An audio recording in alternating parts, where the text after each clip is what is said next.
అమ్మాయి భలేగుందిరా. ఏ అమ్మాయిరా? ఆ పూలు పట్టుకున్న అమ్మాయిరా. ఆహా, 2 చేతుల్లో 2 పూలు పట్టుకొని పువ్వు మీద కూర్చొని అచ్చం మహాలక్ష్మిలా ఉందిరా. అబ్బా, ఆవిడ అసలు మహాలక్ష్మిరా. ఓహో. చంపేసుకో. అమ్మా అమ్మా అమ్మా, నేను చెప్పేది ఆ అమ్మాయి గురించి. ఏయ్ కంకి. కంకా? ఏయ్ కంకేంటి? కాదా? మరి ఎందుకు వెనక్కి చూసావు? నీకు అసలు బుద్ధుందా? లేదు. సిగ్గుందా? నీకు అక్క చెల్లెలేరా? ఎవ్వరు లేరు, నేను ఒక్కనే. అన్నం తింటున్నావా, గడ్డి తింటున్నావా? పగల అన్నం తింటా, రాత్రి గడ్డి తింటా. ఇంత మొండోడేంటి? మా వంశానికి ఉన్న బలమే అది. ఏదైనా అనుకుంటే అయ్యేంత వరకు వదలను, నిన్ను కూడా వదలను. నాకొచ్చే కోపానికి నీ మీద బస్ ఎక్కించాలనిపిస్తుంది.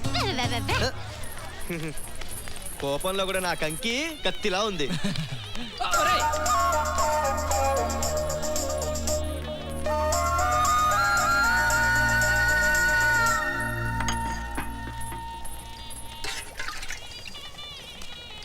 అన్నీ సరిపోయినాయా?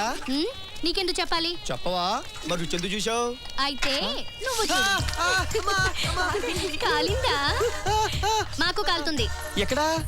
అన్నీ వివరించాలా? అర్థం చేసుకో. ఏయ్, ఏంటి నా వెనక పడుతున్నావు? నేనెక్కడ పడుతున్నా? నువ్వే నా ముందు వెళ్తున్నావు. అసలు ఏంటి నీ గోలా? నువ్వు నాకు నచ్చావు. నువ్వు అంటే నిన్ను పెళ్లి చేసుకుంటా. అనకపోతే అయినా చేసుకుంటా. పిన్ని! అంతేలే. త్వరగా రా. అరే ఎక్కడికి నాన్నా? నీకు కోడలు చూశాను, భలేగుంది. నువ్వు అంటే ఇదే ముహూర్తం తాగట్టేస్తా.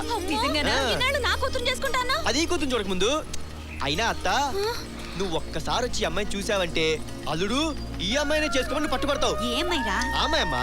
అబ్బా ఎక్కడ్రా? ఇదిగో ఈ అమ్మాయి. వీడే. తినే. ఇదా? వీడేనా? ఇదేనా? ప్రతి పెళ్లిలోనూ ఇదే గోల.